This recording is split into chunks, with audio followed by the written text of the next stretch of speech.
During the busiest morning rush of the year, Derek Halston shoved Ethan Calder into the glass display counter and coffee splashed down his worn work jacket. Derek laughed and called him a broke repairman begging for handouts in front of CEO Evelyn Winthrop. No one moved.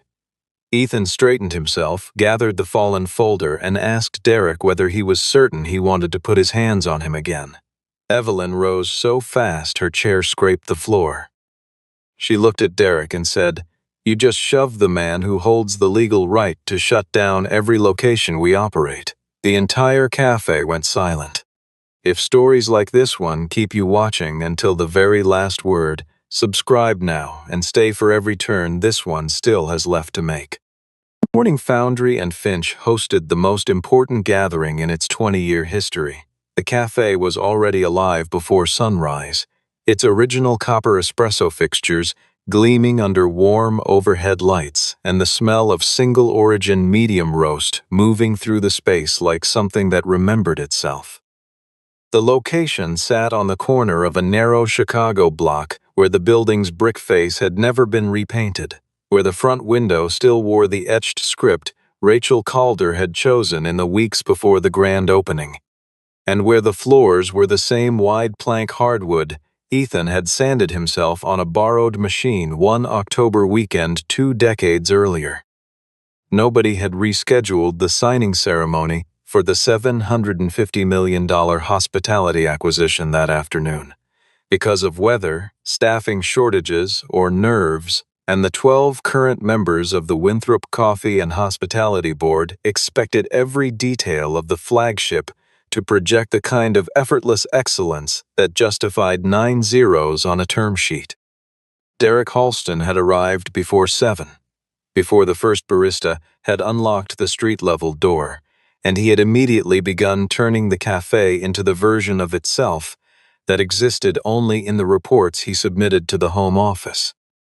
He instructed the opening crew to move 3 machines with visible error lights into the back hallway and cover them with a tablecloth, to replace the customer feedback binders on the host, stand with a set of blank ones, and to send 3 of the longest tenured staff members home for the day under the pretense of a schedule adjustment. Since their worn uniforms and the casual ease with which longtime employees addressed regulars by name struck him as details that read as informal rather than welcoming. Nina Brooks, who had managed Foundry and Finch for 6 years, and who understood the difference between the cafe as it was and the cafe as Derek described it, raised an objection when she saw one of her best barista's name scratched off the staffing board with a grease pencil. But Derek placed both hands flat on the counter and told her in a low, even voice that the whole location could be flagged for administrative review before the end of the week if she could not manage a single morning without creating friction. Ethan Calder appeared at the side entrance just after 8, carrying a steel toolbox in his left hand and a battered accordion folder under his right arm, the brass key to the original roasting system clipped to the outside of his jacket pocket, where it caught the light once, and then disappeared against the dark fabric. He had not announced himself to the front security position because Evelyn Winthrop had invited him directly, and the arrangement had been made through her personal assistant rather than through Derek's office calendar. But when Ethan reached the lobby threshold, the guard on station did not find his name on the approved visitor manifest because Derek had removed it 2 days earlier after he discovered the meeting existed. Derek noticed Ethan standing near the entrance, took one long look at the aged jacket, the toolbox, the folder that was clearly older than several members of his regional team, and concluded without further inquiry that the man in front of him had wandered in, hoping to pick up a service call that had already been assigned to someone else. He crossed the room with the brisk confidence of someone who had never once been wrong about a first impression, stopped 3 feet away, and said the cafe was not taking walk-in contractors today. Ethan said he was not a walk-in contractor. He was there to inspect the roasting room and to see Evelyn Winthrop. Derek tilted his head, let the pause stretch just long enough to feel deliberate, and asked him what possible reason a man in a work jacket with tools would have to address the CEO of a $750 million enterprise by her first name. Ethan looked at him without hurry and said, "Because she's been waiting for my signature." On the wall directly behind Derek, half hidden by a new promotional banner that had been mounted just that morning, hung a framed photograph of two people standing in front of an unfinished counter with paint cans at their feet and enormous exhausted grins on their faces, and the man on the left wore a much younger version of the same quiet expression that Ethan Calder carried now. Evelyn arrived through the main entrance, 11 minutes later, with Lucas Benton at her left shoulder, a senior investor named Grant Colby at her right, and a second investor named Patricia Morse walking a half step behind, and Derek transformed himself so completely in the seconds between spotting the group and stepping forward that anyone watching might have thought he was a different person than the one who had just told a man he had no business asking for the CEO. He shook hands, gestured wide across the cafe with proprietary pride, described the renovation timeline he had personally overseen, the customer satisfaction ranking he had brought the region to, and the proprietary roasting process that he referred to, with practiced casualness, as the brand's most significant competitive advantage. Ethan had not moved from his position near the service counter, and he did not try to interrupt the welcome sequence, because he had arrived with the intention of watching first, and what he was seeing in the way the remaining staff moved around Derek's orbit, deferential and slightly angled away the way people position themselves near something that might shift without warning, told him more than any operational report could have. Derek caught Ethan's presence in his peripheral vision and understood immediately that a man who had just claimed to be there for the CEO was still standing in the room, and that this created a problem, because if this person spoke during the introductions and mentioned anything about broken equipment or missing calibration logs, the entire morning's careful architecture collapsed. He pivoted toward Ethan with his chest open, and his voice carrying, loud enough for the investors and the nearest cluster of staff to hear, and asked whether Ethan was there looking for employment because he wanted to be upfront that the brand had minimum standards regarding professional presentation, prior hospitality experience, and an understanding of what an upscale operation required from the people representing it. Ethan said he was not there to apply for anything. Derek asked why he kept looking in the direction of the CEO, and the way he phrased the question let it carry a suggestion that clung to it like smoke, the implication that a man with worn-down work boots and no title was angling for the sympathy of a wealthy woman, rather than conducting any legitimate business. Two of the junior directors near the bar area made small sounds that were not quite laughter but wanted to be, and the three baristas, visible at their stations, stared at the espresso handles they were wiping down with a concentrated attention that had nothing to do with the machines. Evelyn was still deep in her exchange with Grant Colby and had not processed the exchange fully, but she caught the tail end of it as Derek reached out and snatched the accordion folder from under Ethan's arm in the same motion someone might use to take a prop away from a child at the wrong moment of a performance. The contents came loose, and invoices, maintenance logs, a folded legal document, and a small photograph of a woman laughing behind a cafe counter scattered across the hardwood floor. Ethan stood still and told Derek to pick them up. Derek stepped forward, placed the toe of his dress shoe against the edge of the photograph, and said, with the kind of slowness that meant every word was chosen, "A man who can't protect his own work shouldn't expect anyone else to respect his history." Nina had crouched to gather the loose pages before she fully registered the name printed in the upper corner of the legal document, and when she did, she stayed very still for a moment, and the name she had just read was Calder. Derek believed the quiet warning Ethan had offered in those last seconds, before everything changed, was a provocation designed to embarrass him in front of the CEO, because that was the framework through which he understood all challenges to his authority. Someone was always performing, always positioning, and the correct response was to perform harder and position faster.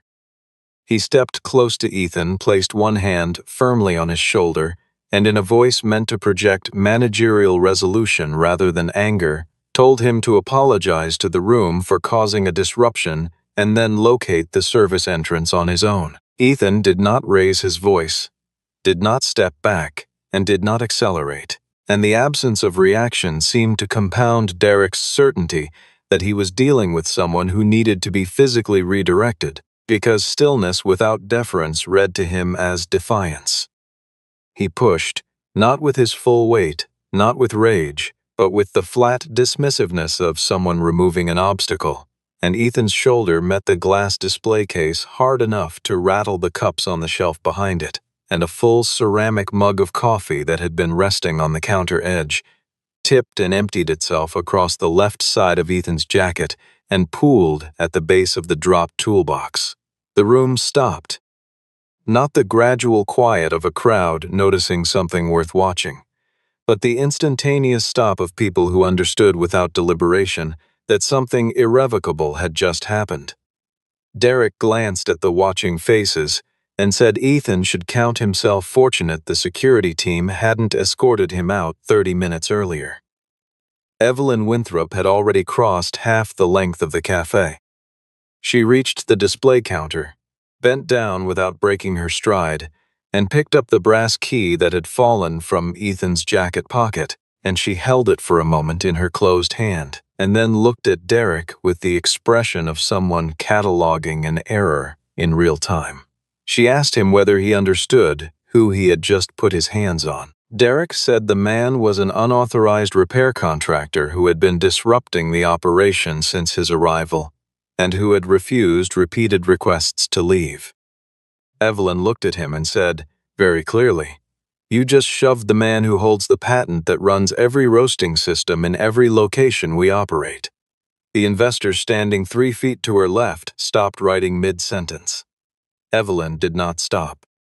She said Ethan Calder was also the co-founder of Foundry and Finch, the legal owner of the building they were all currently standing inside, a founding shareholder in Winthrop Coffee and Hospitality who had never diluted his position, the only individual whose signature was required to extend the licensing agreement before the acquisition closed, and the one person in the state of Illinois with the contractual standing to trigger a full operational audit that would freeze every transaction on the table until it was resolved.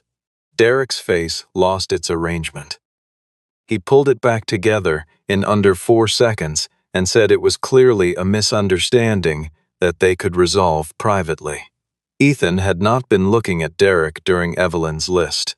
He was looking at the staff, at Nina standing with the recovered pages still in her hands, at the barista nearest the machine whose apron was twisted at the waist from how long he had been holding himself carefully still, and at the woman at the register who had not looked up once but whose breathing was visibly controlled.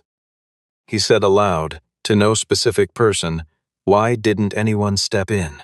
The silence that followed was heavier than the first one, and Nina finally said, without raising her eyes, "Because he made everyone believe that speaking up meant losing the job."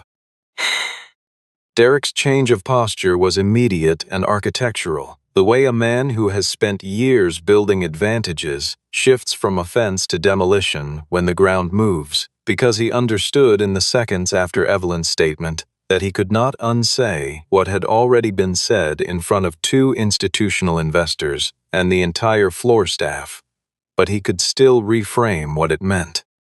He stopped describing Ethan as a trespasser and pivoted to characterizing him as an opportunist, a founding stakeholder who had spent the better part of 2 decades absent from the operation, who had accepted compensation and retired to private life, while the Winthrop family and its executive team had done the actual work of turning a single-corner cafe into a 240-location enterprise spanning 3 time zones.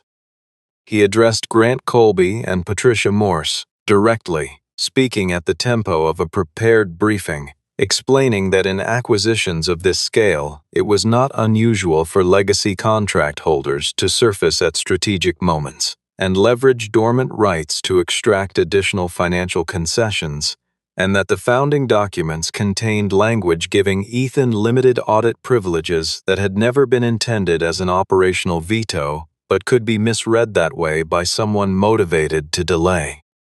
Before the assembled investors, Derek offered a constructed version of recent events in which Ethan had abandoned the brand after his wife's death, leaving a single underperforming location while the Winthrop infrastructure had built the enterprise around it, in which the Calder patent was a contractual artifact rather than the engine of the business, and in which the scene at the counter had been a security misunderstanding provoked by Ethan's refusal to follow standard visitor protocols. Ethan did not respond emotionally to any part of it. He asked Derek to produce the complete unedited footage from the cafe's interior cameras covering the period from 7 in the morning to the present moment. Derek said the recording system had experienced a technical failure overnight and that the footage from that window was unavailable. The coincidence settled in the room with a particular weight, and Evelyn caught it, and Lucas caught it, and the investor Patricia Morse wrote something in the margin of her notepad and then capped her pen. Evelyn asked Lucas to lock all digital operational data from the location immediately and to remove Derek's administrative access to the building systems pending review. Derek turned to her and said in a quieter voice that allowing the word of a man in a work jacket to pot a transaction of this magnitude would invite questions about her leadership that would be difficult to answer once the story reached the board. The pressure on Evelyn was architectural in its own way. If the signing did not occur that afternoon, the stock position of the company would move before morning. The board's confidence in her stewardship of the deal would crack in ways that Derek would be positioned to exploit, and hundreds of millions in committed capital would have to be walked back to investors who had made public statements in support of the acquisition. Ethan watched her absorb all of it and saw the thing that happens to someone who genuinely believes in the institution they lead when they discover the institution has been doing something the belief cannot contain. He did not threaten the company. He only said, "I don't need you to trust me. I need you to be willing to examine the people you already do trust." Evelyn told Derek that Ethan would be given 3 hours of unobstructed access to conduct a technical review, and that no one from Derek's team was to enter the roasting room or modify any equipment during that window. 3 floors above them, Derek's phone was already in his hand, and his thumbs were moving. The roasting room at Foundry and Finch was not large, but it had been built with the specificity of something designed by a person who intended to be the one maintaining it for decades. Every junction panel, labeled in Ethan's own handwriting, every calibration point color-coded in a system he had taught Rachel over a long weekend when the first machine arrived on a rented pallet truck. Ethan entered the room with Evelyn, Nina, Lucas, and Derek, who had insisted on being present, and who stood near the doorway with his arms crossed in the posture of a man overseeing an inconvenient formality. Derek remarked to no one in particular that the technology had evolved significantly since the era when the cafe had been a single-location operation, and that contemporary roasting engineers used monitoring platforms that bore very little resemblance to whatever analog methods Ethan might have been accustomed to. Ethan opened the primary control housing, inserted the brass key into the diagnostic port that existed on every original Calder pulse unit and had never been publicized in any manual or technical document, and accessed the audit mode that he had designed precisely because he had always understood that the most important data in any system was the data that no one thought to falsify. The display resolved into 2 parallel data columns, and the divergence between them was not subtle.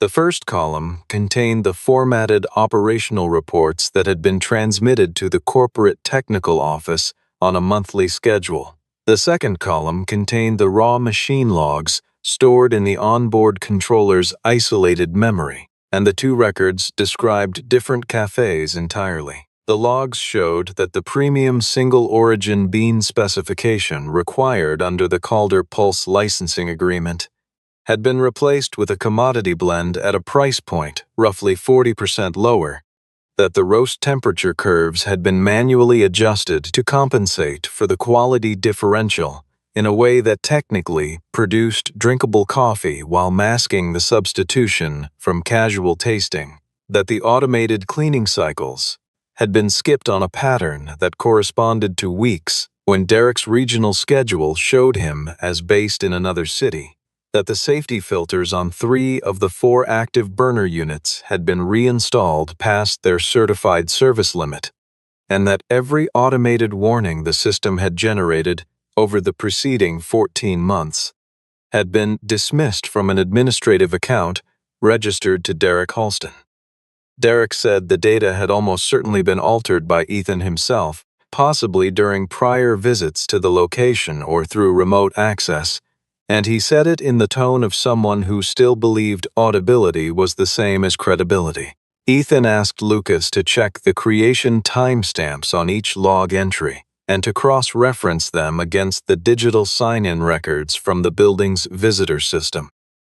The logs predated Ethan's most recent access to the building by 8 months, and several of the most significant discrepancy entries had been generated on dates when Ethan had been in a different state entirely, which Lucas confirmed by pulling the flight booking on his phone. Nina reached into her jacket pocket and produced a small accordion folder of her own containing paper invoices for parts and consumables that she had been collecting for 11 months and storing in a zip pouch at the bottom of her apartment's filing cabinet. The unit prices listed in Derek's regional procurement reports were, in several cases, 5 times higher than the amounts shown on the actual supplier invoices, and the name of the company appearing as the billing intermediary on nearly every inflated transaction was Halston Service Solutions, the ownership of which could be verified in under 4 minutes through a publicly accessible commercial registry that listed Derek's younger brother as its sole registered officer. Evelyn asked Derek when he had last disclosed a family business relationship to the company's Conflict of Interest office. Derek said that Ethan and Nina had clearly coordinated this in advance, and that the presentation had the structure of a deliberate attempt to damage him professionally on the highest visibility day of the fiscal year.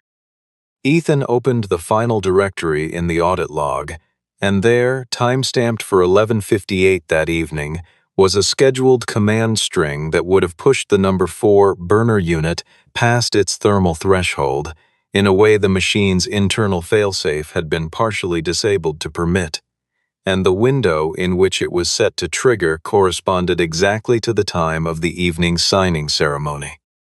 The roasting room went quiet in a different way than the cafe floor had, because the people in it understood systems, and understanding systems meant understanding what it looked like when one had been aimed at something rather than simply failing.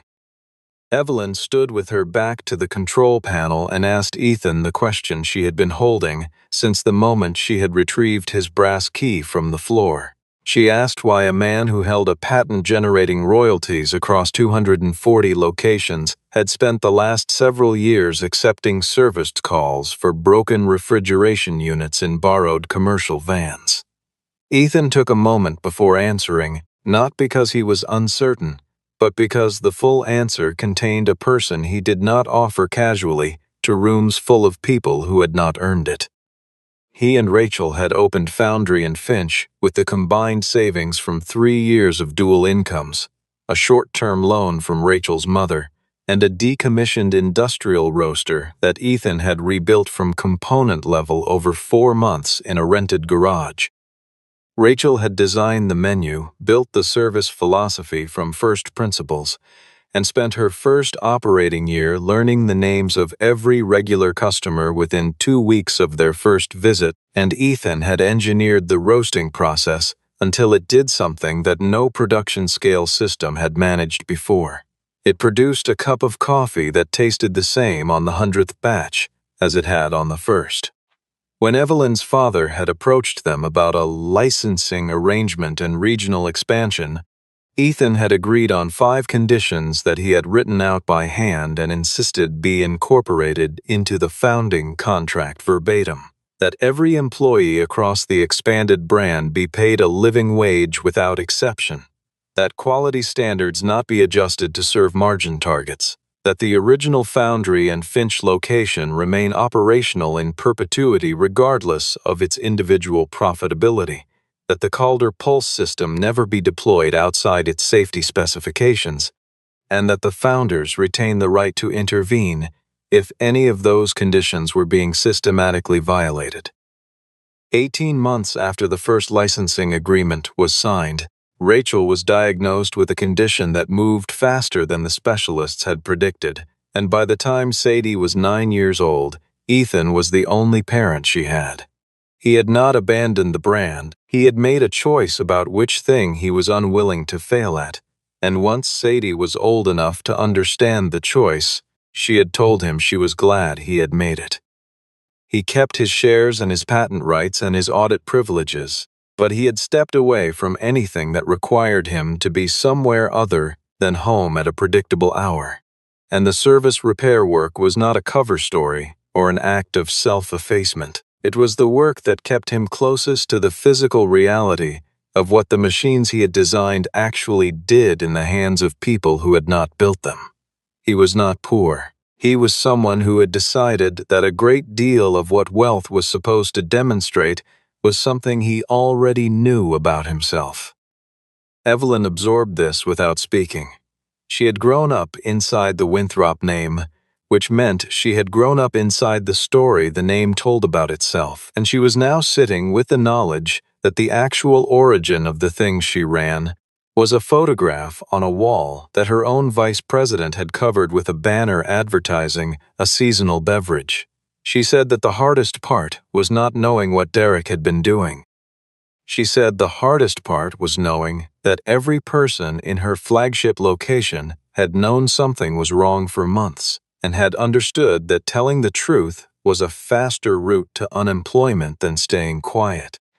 Lucas's phone lit up on the edge of the counter, and he looked at it and told them that Derek had just submitted a formal complaint to the board's legal channel, accusing Ethan of deliberately triggering a false equipment alert to create grounds for a license suspension and demand a 9-figure settlement.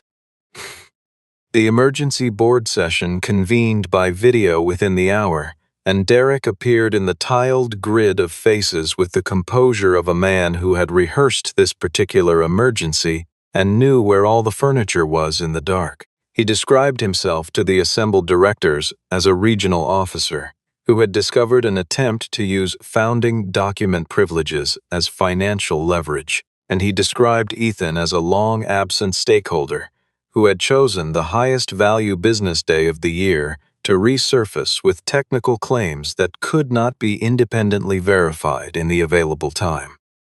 Several board members aligned with Derek's position within the first 5 minutes, not out of loyalty to him specifically, but out of a structural preference for the transaction completing on schedule, because a delayed signing meant public questions, and public questions meant price movement.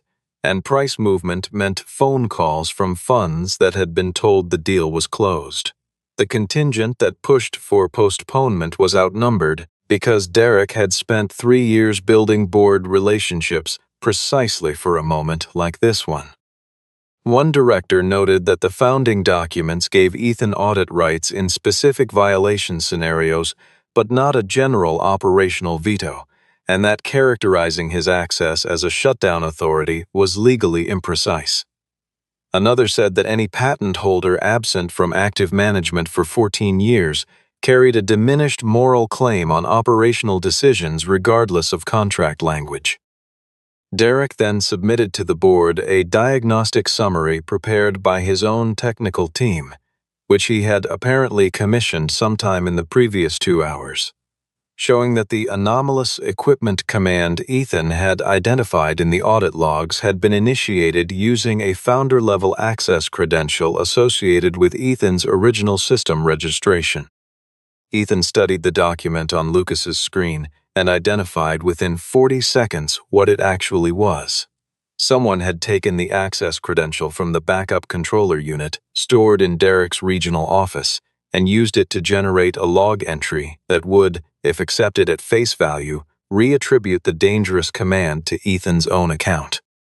The board was now asking Evelyn to suspend Ethan's audit rights pending a third-party review, to sign the transaction documents on the original timeline, to restore Derek's system access, and to transfer custody of the roasting equipment to a technical team operating under Derek's oversight. Evelyn refused the last item immediately and without discussion. The rest she could not yet refuse with the evidence as it currently stood, because the board was not wrong that a timestamp alone, without proof of the credential duplication, left the attribution question genuinely open. Nina said quietly that Derek had a practice of requesting that the main server room be left running through Friday nights with remote access enabled, something he had asked her to facilitate on at least 7 occasions, always with a reason that sounded administrative, and always scheduled for times when no technical staff were in the building. Ethan looked at the architecture of it. The backup controller in Derek's regional office, the Friday night remote sessions, the delegated administrative account that carried just enough privilege to copy a credential string without leaving a standard audit trail. He said he needed the board to keep Derek in the room for 4 more hours. He said he was going to give Derek the thing he most wanted to delete, and then he was going to wait and see whether Derek was patient enough not to reach for it. Evelyn walked back into the cafe's main floor and announced to the assembled investors, staff, and board members still present on video that the signing ceremony would proceed on the original schedule and that the technical review had been resolved to everyone's satisfaction. She said this in the same voice she used to present quarterly results, grounded, specific, and completely without hesitation. Derek's posture unlocked in a way that was visible from across the room, his shoulders dropping a half-inch, his jaw releasing a tension he had been holding since the moment Evelyn had named Ethan's credentials out loud. Evelyn told Ethan that she needed him to step away from the roasting room until the board had completed its review, and the sentence was delivered with just enough formality that it could only be read as a capitulation by someone who did not know what had been agreed in the stairwell 14 minutes earlier. Ethan left through the front entrance, and the expression Nina watched him carry out. The door was one she had never seen on a person who intended to stay gone. Derek collected himself and addressed the remaining floor staff with a warmth that had not been present that morning, saying that today was a demonstration of exactly why strong operational leadership mattered in moments of stress, and that even the CEO had recognized that the company's future could not be held hostage by the grievances of someone who had chosen personal convenience over institutional commitment. He then pulled Nina aside and gave her a list. The list contained the physical timesheet binders for the past 3 years, the parts procurement invoices in the back office filing cabinet, the maintenance contract copies stored in the manager's binder, the operational data files on the legacy standalone drive that was not connected to the corporate network, and a small secondary camera unit mounted above the fire exit that had been installed by Ethan in the original construction and had never been integrated into the system Derek managed. He told her to have all of it cleared from the location before 7 o'clock. Nina said she understood, and she began collecting the materials, and she carried 2/3 of them directly to Lucas Benton's car in the parking structure 1 block east. Ethan had not gone home. He had gone to the sub-level mechanical room, accessible through a utility corridor in the building's foundation that was keyed to the same brass fitting as the roasting room's diagnostic port. Because the building was his, and buildings contain rooms that only their owners know completely. He was not listening to anything private. He was monitoring the system logs from the original network node that the building ran on independently of the corporate infrastructure, which was within the scope of his ownership rights in a way that required no interpretation. Derek, believing the location was secure, called his brother from the cafe manager's office using the business telephone line, which automatically logged and archived all outbound calls per a regulatory compliance policy that Derek had approved but apparently never read. And in the course of that conversation, he told his brother to have the acquisition documents for the building prepared and ready to execute the moment. Ethan's founding status was formally challenged because the property had been systematically undervalued for 2 years, and the gap between current assessed value and actual market rate was the real reason any of this had been worth the effort. He said, in the same call, that the profitability problem at the location was not an accident. He said a cafe that lost money was a cafe that could be purchased for what the land was worth. Lucas received the call transcript automatically through the archived business communications platform. The bait file Ethan had created was named Founder Authorization, and he placed it in a directory that Derek's technical team would see as a repository of the original licensing documents, and he made it visible from the access credential that had been used to generate the false log entry. The Founder Authorization file appeared in Derek's monitoring feed at 4:47 in the afternoon, and he stared at it for 90 seconds before he made the decision that people who believe they are the only clever person in a room always eventually make. He used the copied credential, accessed the directory, and initiated a delete command, and the system he used to do it was his own corporate workstation, running on his own network profile, authenticated through his own biometric login, and at the moment he executed the command, the Calder Pulse diagnostic system recorded the device identifier, the network address, the security fingerprint of the terminal, the time to the nearest second, the administrative account that had enabled the credential duplication, and the specific deletion instruction as it was entered, and it packaged all of it into a signed verification file and transmitted a copy simultaneously to Ethan's phone, to Evelyn's tablet, and to the archived legal correspondence folder that Lucas maintained on the company's document server.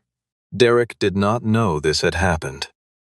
He straightened his jacket, reviewed his remarks for the signing ceremony, and walked into the main cafe floor with the expression of a man who had managed a complicated day and arrived at the outcome he had always been working toward. Evelyn had asked the full floor staff to remain present for the signing, and Derek read this as staging, as her desire to have witnesses who were emotionally invested in the company's success, arranged in the background of what would become a widely circulated photograph. Ethan came through the front entrance wearing the same coffee-stained jacket he had been wearing that morning, and he did not move quickly, and he did not look around the room before he looked at Derek. Derek demanded to know who had authorized his return. Ethan reached into his jacket pocket, produced the brass key, and placed it on the table beside the signing documents. He said, "The person who owns the room." Derek told him his audit rights had been suspended by board vote, and that his presence at the ceremony was a violation of the board's directive. Lucas set a bound copy of the original founding agreement on the table next to the brass key and said that the board's suspension authority under the founding document was conditional on the absence of active fraud evidence, and that the evidence currently documented met the contractual threshold required to keep Ethan's rights fully intact. Ethan asked Derek to explain to the people in the room why an access credential registered to Ethan's founding account had been used from Derek's corporate workstation at 4:47 that afternoon to delete a file from a directory that Derek was not supposed to have access to. Derek said the entire technical framework had clearly been constructed and seeded in advance to discredit him. Ethan agreed with him. Yes, and you were the only person who walked into it on your own. The lights went out. Not gradually, not with a flicker, but all at once, the way a building goes dark when someone cuts power at the source rather than cycling a circuit, and the cafe became the color of the last available light, which was the amber coming in through the west-facing window in the last hour before Chicago's summer evening arrived. Derek had moved toward the back corridor.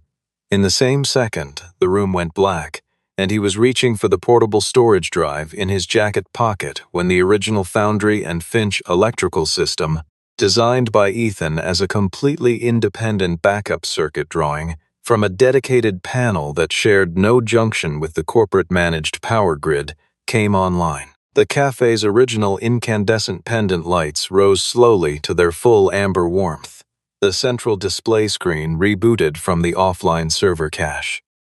The copper espresso fixtures caught the light the way they had on the day Rachel had stood behind them for the first time and told Ethan she thought they had actually done it. Derek stopped moving. The binders of evidence were already on the main table. Evelyn stood in front of the assembled investors, staff, and board members remaining on the video feed and walked through what the documents showed without editorializing and without apology. She described the bean substitution and the temperature adjustments. She described Halston Service Solutions and the inflated procurement invoices and the gap between what suppliers were paid and what Derek's reports claimed. She described the stolen wages from the timesheet alterations, the maintenance funds that had been billed but never spent, and the deliberate suppression of the cafe's profitability figures to create the conditions for a below-market property acquisition by a company registered in his brother's name. She described the thermal override command and the time window in which it had been scheduled to trigger. She described the recorded phone call and the deletion attempt from Derek's own terminal and what the forensic timestamps confirmed about the credential duplication. She described the push at the display counter and the camera that Derek had tried to have removed and the footage that had been preserved. Derek, when the last document had been displayed, turned to Nina and named her, and then turned to a junior technician named Landon Wheeler, who had been standing near the espresso bar with his arms at his sides throughout the entire proceeding. And he said that both of them had been working around him and feeding information to Ethan in a coordinated effort to remove him from a role he had built through years of genuine contribution. Ethan said, "That's how you've run this place. You always keep someone smaller standing close enough to carry the weight when it falls." Evelyn told Derek that his employment was terminated, effective immediately, and that his building access, system credentials, and corporate accounts were all revoked as of that moment. Lucas told him that the documented material would be provided to the relevant regulatory and investigative authorities and to the company's insurance carrier by close of business. The security team walked Derek out of Foundry and Finch through the same front door where he had stood that morning, deciding that Ethan Calder was the kind of person the world was built to move around. At the threshold, he stopped and said Ethan had only won because he had held onto a set of old paperwork. Ethan looked at him and said, "No. You lost because you believed the man in the old jacket didn't know his own worth." After Derek was gone, the board convened again, and the investors were still present, and several of the directors who had supported Derek's position an hour earlier were now very careful about where they looked when they spoke. And the dominant request from the remaining quorum was that Ethan sign the renewal documents immediately so the acquisition timeline could be salvaged before the markets opened. Ethan did not sign. He had not come back through the front door for the signature. He had come back to initiate the 72-hour audit window that the founding agreement gave him, and he did so by the book, formally, with Lucas as his legal witness, and the entire event logged in the document system. The audit required every one of the 240 Winthrop coffee and hospitality locations to halt new vendor contracts, freeze procurement, and submit to a verification review covering employee compensation records, ingredient sourcing documentation, maintenance histories, equipment safety status, and any outstanding contracts with entities connected to Derek Halston's network.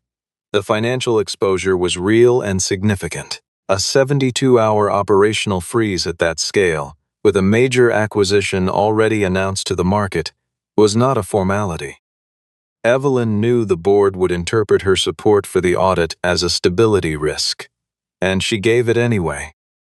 She stood in front of the same camera link that Derek had used to present his fabricated diagnostic report, and said that she was accepting full institutional responsibility for the conditions under which the misconduct had been allowed to develop, that the board needed to understand the failure had not been a single rogue officer, but a management culture that had turned fear into a workflow, and that she was not going to resolve the situation by removing the person most visible in the documentation while leaving the incentive structure that had made him possible. The conditions Ethan attached to his renewal were not punitive, and they were not negotiated from a position of personal grievance. He required full restoration of all wages taken from employees through timesheet manipulation to be processed before he would sign anything. He required the establishment of an independent reporting channel for safety and labor concerns, operated by a third party with no reporting relationship to any corporate executive. He required a profit-sharing structure for employees who had been with the company for more than 3 years.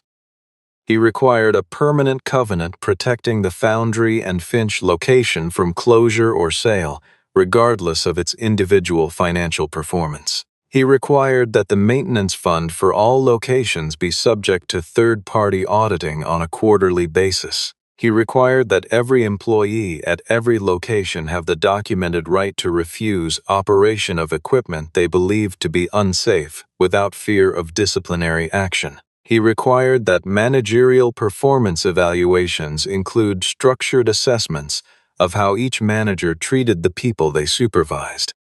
Several board members said the conditions would reduce short-term returns in ways that would complicate the acquisition terms. Evelyn said, "An empire isn't worth what it costs if it has to be built on the silence of the people it uses." The transaction did not collapse. The acquisition partners, informed of the audit and given access to the same documented evidence that had just removed Derek from the organization, concluded that the disclosed compliance failure was manageable, and that the transparency demonstrated by the CEO's response was a meaningful indicator of institutional quality. They agreed to hold on a revised schedule pending audit completion. Ethan signed the conditional renewal after the first batch of restored wages was confirmed by payroll, and he signed it at the same counter where a cup of coffee had been pushed off its edge and ruined a jacket that he still had not replaced. 6 months later, Foundry and Finch had been restored to its original interior, the renovation undoing what 3 years of Derek's management directives had done to it. The pendant lights back at their original height, the dark promotional panels replaced with the same open wall space that Rachel had believed was the most important design choice in the place because it gave the room to breathe. The framed photograph that had been half hidden behind the seasonal banner was now centered on the wall facing the entrance, and beneath it, on a small brass plate, was the line Rachel had written in the founding document, and that Ethan had insisted be embedded in every renewal agreement since, built so that everyone has a place to sit. Nina Brooks had been appointed Regional Operations Director for the Midwest, with a scope that covered 11 locations and a mandate that included a specific performance metric for how quickly staff concerns were formally acknowledged and acted on. The employees whose time records had been altered received full restoration of what they were owed, and a portion of Derek's forfeited equity position was converted into a hardship fund administered by a committee that included floor-level staff alongside management. Ethan did not take a corporate title. He did not move into an office. He accepted a formal role on the company's Independent Operations and Safety Council, which met quarterly and which had the authority to request a full compliance review at any location with cause. And he continued accepting service calls from independent restaurant operators who needed someone who understood what was actually happening inside their equipment.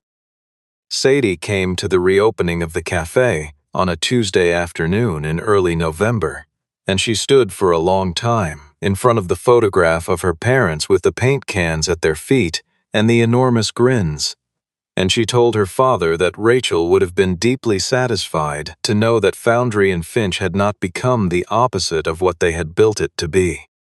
The last customers left as the early dark of late autumn settled over the block outside, and Evelyn sat down across from Ethan at the small table beside the window that had always caught the best of the afternoon light and now caught the reflection of the original pendant warmth. She told him that her greatest failure had not been in trusting Derek, because she had trusted him within a system designed to make him trustworthy on paper, but in creating a system that made it more dangerous to speak than to be silent, and that she understood the difference.